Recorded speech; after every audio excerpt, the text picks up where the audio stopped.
Hey, I'm Kev, Mr. Welcome back to MotoGP 17 and the Manager Career. As we're around a very cloudy and dark Silverstone circuit for the British Grand Prix in the 12th round of the season. As you can see, it's wet. It is just like Assen, these conditions. We're going to see if it will dry up for the race though, after a qualifying effort. So here we go. This is the third time we've had wet weather this season around Assen.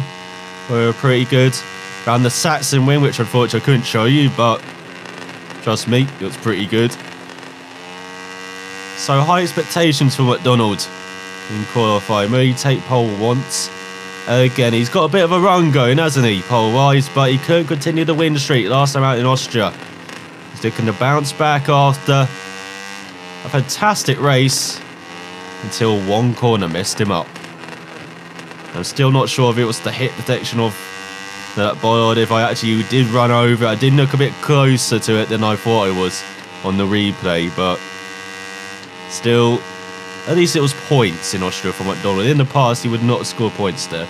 That's the first time he has around that very quick circuit, and here we are around another very quick one in Silverstone. Got the power slightly early though, out of Stowe.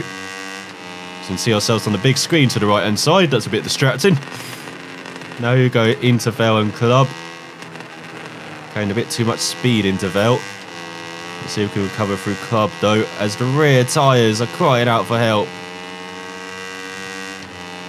Be interested to have another wet race around a bit of a faster circuit than Assen. I know Assen has its fast corners, but be interested to see what the tyre wear is like.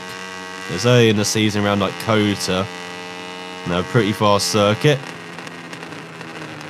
A bit similar to Silverstone, really, where it has this slow section. I feel like Kota has that kind of Hockenheim Stadium section, which is pretty slow, but then the rest is pretty fast. That's what we have here in Silverstone. So I'm wondering, the tyre wear could be similar to that if it's in wet conditions, or even in dry conditions as well. We had issues with tyre wear in the past round here, but we couldn't push on the last couple of laps. I know was the case last year. I think it was the case the year before as well on the Peugeot. So on the Mahindra, that could be a bit of an issue for this race, even though it's not the longest. Laps wise, it'll still be an issue. There's our marker, Budega, 2:18.8, a front runner. Once again, after a disappointing round in Germany, he's recovered really well. And MacDonald just smashed his time 3 seconds faster. He is the Wet Master. As it is rainy conditions, so it could be like Assen. We could have a wet race for the second time this season. As of course, MacDonald got pole by 2 seconds from Canet and Fanati. Mir on the second row. Qualifying is not his thing anymore, which has been very interesting to see this season. But racing has definitely been his thing. Definitely has turned into a good racer, Mir. With Martin in 5th, McPhee 6th, Magello 7th, and all Italian 3rd row. Get your drinks out. Hotel rounds out the top 10. Top Peugeots, Kornfeld in 18th. Nisbus Mahindra, Delaporte in 20th. And our teammate qualified in 26th between Bo and Herrera, by just 18 thousandths of a second behind Bo. So good qualifying from the elusive Trins, but can they back it up in the race? And looking at the conditions, we do still have a wet track. Look at that in the background for the warm-up lap. It is exactly like Assen. For the second time this season, we're going to have a wet race. Will MacDonald just dominate like he did in the Dutch circuit, or will it be a bit of a closer affair around the circuit, which has a bit more slipstream opportunities, a bit more passing opportunities as well? Be very interesting to see as well. Where are they running off to? In the background, there's Magnum in 26th. Looking to bounce back, of course, from Austria, where he fell as well and had a poor race for his standards. We expect a bit better from our teammates now, as Fanardi's very focused for this race. Look how wet the leathers are for the McKid, as we're staring at the lights, waiting for them to appear and go out as we get underway for this 5-lap race. As of course Canet's going to get the whole shot. There's Fanati coming as well. Whoa, hello Fanati. Of course he is. And there's Martin, who we battled so rigorously with in Austria. And here comes Mir around the outside. Bulliger, Pascinini. We've got Mugello as well. Everybody coming along for the ride in Maggots and Beckett's. Here comes MacDonald, easing his way past Mir, easing his way past Martin, onto the back straight, onto the hanger straight. We're going to have pace for the first time. Our Peugeot is struggling down here. Let's see what the Mahindra can do. But there's nothing for Mir. Look at that slipstream he's got, even though we're in the slipstream of Martin. Of Fanati even. I forget my riders already. But we don't want to try. He's got that braking ability. He's got that trust around the outside as well of Stowe. You know, a bit like his qualified effort, got in the power slightly early, but it's held it around the outside. Now is he thinking down the inside? Oh, not quite. The Fanati. While Mir had a nip down the inside. He go around the outside of Fanati. He's got a nice run through club. Look at down the inside like Fanati wasn't even there. And now he's got the slipstream on Canet. Can MacDonald just take the lead and ease away once again as it is raining? You can see that on the screen. It is exactly like Assen. But here comes Canet back by. I told you there's a bit more passing opportunities than in Assen. And our opponent's a bit stronger than in Assen as well. Until MacDonald takes a look down the inside of Fanati. Oh, Fanati's down though. There's MacDonald gone back to his hitting ways. See your Punter again. There's Mir. He's up to 4 thanks to Fanati's demise there. At the slowest of speeds. There's Canet leads. We've got Bulliger behind. And of course we're nicking in the bottom right as well at that tyre wear. And I said it'd be interesting round here in the wet compared to the dry wear. In the dry we're running the tyres ragged. Didn't have much tyre left on the last lap. Will be different this time around. He's got a good run through Woodcote out of Luffield. Can we take the lead from Canet as we across the line onto the second lap? No, Canet leads. MacDonald's looking down the inside. Canet gives him the room. Oh, but the Spaniard holds on as we've got a second lead over Bulliger. These pair already battling. It's already a 2-horse race. This race. It's all very slow into Maggots, but then through Beckett's. Look at that. Confidence around the outside, and then we go wide. It's going to allow Canet to have the run through Chapel. Slightly modified Chapel, of course, for the bikes. Bit slow run onto the hanger straight. And can we get in the slipstream of the Honda? It's not quite happening, is it? But you know how strong MacDonald is on the brakes. Once again, taking that lead from Canet. There's Bulliger and Mir battling like a hell for third behind. So once again, getting distracted by the big screen on the right hand side. As we go into Vale. We've got to be careful of the curbs. Don't want flashbacks to Austria. As Mir takes back third from Bulliger.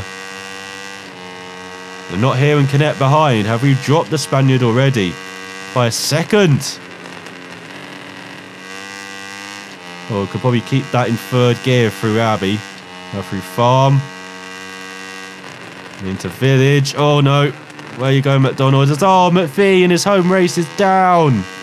I'm very disappointed to see as we go through the loop. Been very ragged in this slow section.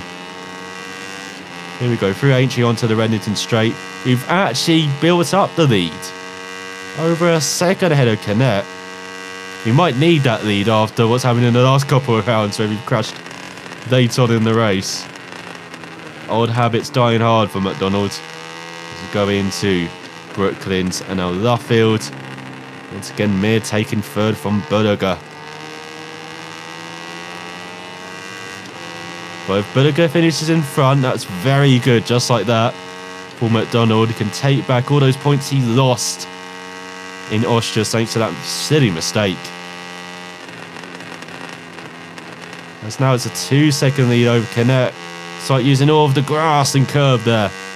2:16.6, fastest out of the race. As MacDonald's making a run for it in the wet once again. And look how wet this track is. It's fully wet now. This is different than qualifying. It's partially wet. This is wetter. And oh, we're using some of the curb, getting a bit ragged in this first section. That's allowed Canet to grab quite a lot of time back there, just a second and a half behind. And look at this rain teeming down. here in Silverstone. I know. You can make all the British jokes you want now. Traditional British weather, isn't it? But this is the stuff that MacDonald loves. As you've seen in Assen. Dominant. You saw in the or at least I saw in the Saxon ring. You heard in the Saxon ring. Dominant. So, let's see. It's 3 out of 3 for MacDonald in the wet. I know the Saxon ring was a dry race. I'm saying in qualifying he was dominant in that wet. And look at that, pulled the second back on Canet. Like he's a magician. We've got the muck redder wet weather master. Once again, easy for some to say. As we've got MacDonald, not MacDonald. We've got MacDonald flying. We've got the helicopter floating in the sky. I'd hate to be a helicopter pilot in these conditions. Of course, they probably wouldn't be flying in these conditions either. As we've got over a 3-second lead on Canet, Mir and Berger battling like a hell for third. Probably having flashbacks to Austria, Mir, where he won that battle for third. Ahead of Otel, Bastianini, but Berger's winning the belt at the moment. Back up to third as we're over halfway through this race. Approaching the penultimate lap of it. Tyre wear, very good. Looking at the bottom right as well. Hardly anything gone. Look at this, we're just easing the bike into the corners here. Just like in Austria, again, don't have to push it too hard. Just ease the bike into the corners. If you're keeping that time, you know, you lose more time trying to push it around these fast circuits, it feels like. Again, in general, that's perhaps the best for, you know, riding these bikes as well in these games. Just easing the bike into the corners. Don't try and push it too hard. So it's got over a 4-second lead over Canet now. Canet hoping to grab back some points in the title race, so he's not going to grab as many as he wants, I think. MacDonald in this form. It's just that helicopter floating above Stowe. Seriously, land that thing, mate. As Berger takes back third from Mir. You can admire yourself on the big screen to the right hand side. Then brake for Vel. I do hate this section now. I loved it, the old Velron club. Especially a club where you're just battling with the adhesion you had on your tyres. It really was a test to go around there flat out. Like in the F1 cars. On the bikes as well, you'll probably be lifting. Now club, you can go flat out. And Vel's much tighter now. Not as easy to make passes. Even though drivers and bike riders do try. But yeah, just disappointing they had to change it so they could fit in the Silverstone wing and, you know, make all the safety adjustments as well on the outside. I wish they could have just kept the old club. They could have just knocked down, you know, the national hits, you know, and make that the Silverstone ring. But again, you don't have the space, and yeah, just disappointing overall. So you come to the final lap of the race. Tyre wear non-existent in the wet. Very nice. And so is our opposition as well. MacDonald's just been easing away. Well, Berger and Mir, that's going to the line, isn't it? He's going to take the final step on the podium as MacDonald crosses the line to go on to the final lap. And slightly wide in the first quarter, 5.5 second lead over Canet. It's not as dominant as Assen in these weather conditions, but it's still a masterclass from the Scot. Probably used to the weather, that's why. I had to get the British stroke in again, didn't I? Let's go into Chapel. Is that just a safety requirement why they've had to tighten it up? Because I would love to see these bikes just go flat out onto the hanger straight. As we approach 140 miles per hour, even in these conditions. And into Stowe down the second. Taking it a bit easier now. With the rain teeming down. It's like 2015 Britain all over again. Then you had like Rossi win from Petrucci in those conditions. You had Jack Miller flying in the early part before he flew into his teammate Cal Crutchlow, from what I remember.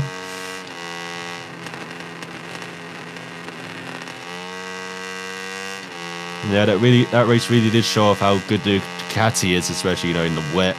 It comes alive. Still does as well. It's also pretty good in the dry now in the hands of Dovi.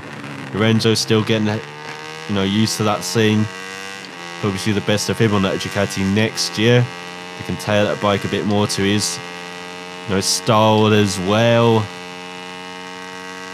Make it a bit more neutral so he can change it more to his style as well, that bike. But I don't think I wants to change it away from Dovi's style because he's the breadwinner at the moment. But then they signed Lorenzo to that big contract to win the first title in a decade for the team, since Stoner won back in 2007. Well, I'm loving Dovi, having his moment in the sun. It's about damn time as well, as MacDonald is shining in these wet conditions, has won again. Beautiful race. Battling with Canet early on. Just eased away from the field by almost 10 seconds as he set the fast lap on the final lap. As well, those tyres definitely didn't wear out. As Mir, important podium for him, 24,000 of a second ahead of Berger. Mugello in 5th, backing up his teammate well. With Antonelli, Bastianini, Martin down in 8th. Otel 9th, Di Gianantonio 10th, Loy 11th. Fanati down to 12th. After that fall early on. So a bit of a good recovery then, I guess, from the Italian. Neodin 13th, Ramirez 14th, and Binder 15th by 16,000 of a second ahead of Rodrigo. Always close for the final couple of points. Bo having a good race for once in 21st, and Herrera in 20th. Dea Porti in 22nd in next best Mahindra. Well, for Peugeot, this is a horrible race with Kornfeld down in 30th. Fitzpatrick 32nd. My teammate last though, by a second and a half. He definitely is not a wet weather master. So in the championship, it means that Mir now leads by just 16 points from MacDonald and 38 points ahead of the double champ in 3rd, with Martin now a bit lonely in 4th, but Berger's chasing him. Just 12 points back, so up 12 points back, and is now up into the top 5 ahead of Fanati, while his teammates in 7th, Bastianini 8th, Otel 9th, and Di Gianantonio in 10th by 6 points ahead of Antonelli. McPhee's dropped back there in 12th after a poor home round after his fall. Well, Ramirez is ahead of Guevara for 17th, has 21 rides scored so far this season, and Bo is up to 30th ahead of Arenas. As in the constructors standings, it's an exactly 2 race win lead for Honda over Mahindra, just 50 points, with KTM just over 4 race wins, now behind Honda on 104 points, back and probably out of it. The battle for the constructors with Peugeot in 4th with just 6 rounds remaining for them to score a point this season. As, oh my god, MacDonald, you're celebrating like a hell here. He's glitching. Oh, he's just moving that fast. That's how excited he is. There's, Bo, don't break your back. As you look in the background, there are the championship contenders as well. Mir and Canet exchanging notes. That's why he's still all over the place, MacDonald. Calm down, mate. As we get Max Biaggi from 2005 on the Repsol Honda. Very nice to see, as our teammate did crash. That's why he's in last then. He crashed once again. As MacDonald is having another magnificent weekend and achieved that race, or just smashed it. But our teammate does improve his Ford Mojo up to 47, while MacDonald is up to 68 for corner and body position, up to 69 for braking. And we earn a handsome amount of credits and reputation as well. So we've got an activity day and a transfer window. Oh, what can we do in the transfer window? We could actually get...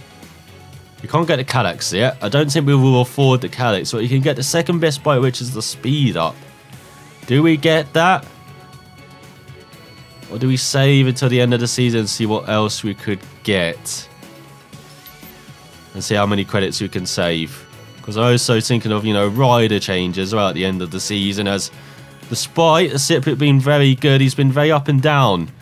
Now, after a strong first third of the season, that second third was not as good for him, despite getting 23rd in the Czech Republic. So we've got some things to think about in the future. But at the time being, we're thinking about the activity days. So what are we going to be doing? You can do some coaching, some muscle building, improve our riders' throttle control by 20% in the next race. Do a sponsor thing, get 3,000 credits. Autograph session, improve our reputation by 175. Or go to the gym again, get some coaching, improve the riders' coordination, get their body position ability increased by 20% for the next race. Well, we're chasing the credits this season, so we're doing the sponsor event. And next time out, we'll be heading to unlucky round 13 of the season around the Misano World Circuit. Marco Simoncelli. Not been the kindest circuit in the past. At least pace-wise it has been, but just race-wise it has not worked out at all. So it'll work out for Dan MacDonald next time out. Just like in Silverstone, it was a dream. It will be a dream once again. So for watching, we will find out next time.